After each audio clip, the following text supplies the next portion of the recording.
दोस्तों नमस्कार, मैं मन्नू आपका स्वागत करता हूं क्रेजी मन्नू में। दोस्तों बिग बॉस के सीजन 15 की बहुत धमाकेदार शुरुआत हो चुकी है। इस बार एक से बढ़कर एक धुरंधर और दमदार कंटेस्टेंट्स ने एंट्री ली है और जंगल से मुख्य घर में जाने के लिए हर कोई एड़ी से चोटी का जोर लगा रहा है। खैर 2 हफ्ते पूरे होने के बाद ये जानना बहुत इंटरेस्टिंग होता है कि कौन आगे जा रहा है और कौन गलत जा रहा है। इसीलिए अभी तक जो कुछ भी हुआ है उसके आधार पर एक रैंकिंग लिस्ट तैयार की गई है, जिसमें कंटेस्टेंट की रैंकिंग उसके द्वारा दिए हुए रियल और फेक कंटेंट के आधार पर और पॉपुलैरिटी के आधार पर तय की गई है। तो दोस्तों नंबर 15 पे है सिम्बा लास्ट में इसलिए क्योंकि शो में उनका इंटरेस्ट बिल्कुल नजर नहीं आ रहा है। बोलता कम है और जब भी बोलता है गलत चला जाता है, जैसे कि जय की एज के बारे में बोला, उमर की फैमिली पर बोला, एक पढ़े लिखे डॉक्टर को गंवार बोला। नंबर 14 पर है विधि दोस्तों बहुत सही दिख रही है, लेकिन उसका कंट्रीब्यूशन शो में बहुत कम नजर आ रहा है। नंबर 13 पर है आकाशा। इन्होंने घर में एंट्री मिलते ही बाकी लड़कियों के साथ लड़कों के बारे में बहुत इंटरेस्ट दिखाया था। मायशा की तरह लव लपाटा स्टार्ट करने की कोशिश भी की थी, लेकिन हो नहीं पाया और तब से ये बहुत कम दिखाई दे रही हैं। नंबर 12 पर है डोनल। दोस्तों डोनल का खुद का एक स्टैंड होता है, पॉइंट ऑफ व्यू होता है, इन्फ्लुएंस वो बहुत कम होती है, लेकिन इस समय घर में उनकी बॉन्डिंग किसी से बनती हुई नजर आ नहीं रही है क्योंकि घर वाले उनसे नाराज दिखाई देते हैं। नंबर 11 पे है मायशा। दोस्तों शो में एंट्री लेते ही सबसे पहले 3.5 दिन में ही मायशा ने ईशान के साथ जन्म जन्मांतर वाला लव एंगल दिखाया, लेकिन ऑडियंस को यह बिल्कुल फेक लगा और ऑडियंस ने सिरे से नकार दिया। अब सलमान खान ने भी मना कर दिया है, हो सकता है कि ये खत्म हो गया हो। नंबर 10 पे है ईशान। दोस्तों ईशान दिल का अच्छा दिख रहा है, लेकिन मायशा वाले लव एंगल के कारण फेक नजर आ रहा है और जहर के कहर टास्क में विशाल की टीम का साथ देकर अपने पैर पर कुल्हाड़ी मारने की वजह से वो बैकफुट पर नजर आ रहा है। नंबर 9 पर है निशांत। दोस्तों निशांत एक शातिर खिलाड़ी है। ओटीटी में प्रतीक को पपेट बनाकर उसने अपनी उंगलियों पर गेम खेला था, लेकिन यहाँ पर दमदार कंटेस्टेंट के सामने निशांत की शकुनी गिरी ज्यादा चल नहीं पा रही है। फर्स्ट वीक में उसने प्रतीक के अग्रेशन को अपने फायदे के लिए इस्तेमाल किया, लेकिन प्रतीक के अलावा कोई और उसकी बातों में आ नहीं रहा है। नंबर 8 पर है अफसाना।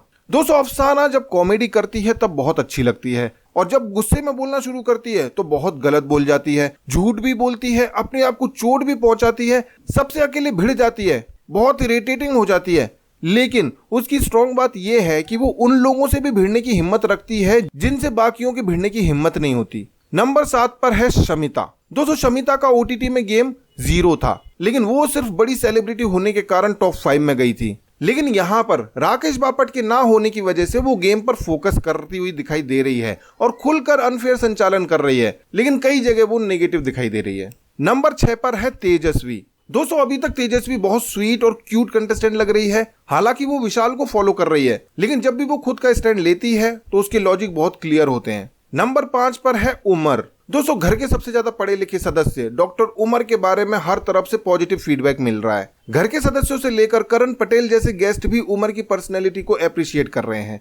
बहुत पॉपुलर है, लेकिन ऐसा भी दिखाई दे रहा है कि उमर की फुटेज काटी जा रही है। नंबर 4 पर है प्रतीक। दोस्तों प्रतीक ने यह साबित कर दिया है कि उसकी 2 पर्सनैलिटी हैं। एक है बहुत बदतमीज और फेक पंगे लेने वाले फुटेज सीकर की, और दूसरी है एक स्वीट, क्यूट और जेंटलमैन की। लेकिन सलमान से डांट खाने के बाद वो अपनी पहली पर्सनैलिटी को छोड़कर दूसरी वाली पर्सनैलिटी यानी स्वीट पर्सनैलिटी में आ गया है, इसीलिए वो बहुत सही दिखाई दे रहा है। नंबर 3 पर है जय। दोस्तों जय बहुत स्ट्रॉन्ग प्लेयर है, उनके पॉइंट ऑफ व्यू बहुत शानदार होते हैं, वो बहुत पॉपुलर भी हैं। फर्स्ट वीक में वो लीडर की तरह नजर आ रहे थे, लेकिन लास्ट वीक में वो एक फॉलोअर की तरह नजर आए। नंबर 2 पर है विशाल। दोस्तों विशाल इस घर के सबसे स्ट्रॉन्ग प्लेयर हैं। वो जब से आए हैं एक लीडर की तरह दिखाई दिए हैं। उनकी सारी बातें लॉजिकली करेक्ट होती है, उन्हें नंबर 1 पर होना चाहिए था। घर में अभी तक उन्होंने किसी से कोई झगड़ा नहीं किया, जितना भी दम दिखाया है हर बार सिर्फ अफसाना पर ही दिखाया है, बाकी सबके मीठे बने हुए हैं। लेकिन लास्ट वीक उन्होंने शमिता के साथ मिलकर जिस तरह मैप का सौदा करके चीटिंग से टास्क जीता,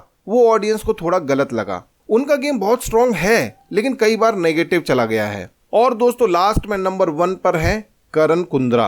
करण घर में सबसे ज्यादा स्ट्रॉन्ग और पॉजिटिव लग रहे हैं। वो हमेशा से विशाल की तरह लीडर ही नजर आए हैं, लेकिन फर्क सिर्फ इतना है कि उन्होंने चीटिंग करके टास्क नहीं जीता। हालांकि कुछ बातें उनकी गलत भी हैं, जैसे शमिता को आंटी बोलना, टास्क में सबके ऊपर जंप करना, लेकिन वो अकेले ऐसे प्लेयर हैं जिन्होंने ओटी वालों को अपने गेम में फंसाकर नचा डाला और फूट डालकर अलग अलग कर दिया। उनका गेम स्ट्रॉन्ग होने के साथ पॉजिटिव भी दिखाई दे रहा है, इसीलिए वो नंबर 1 पे है।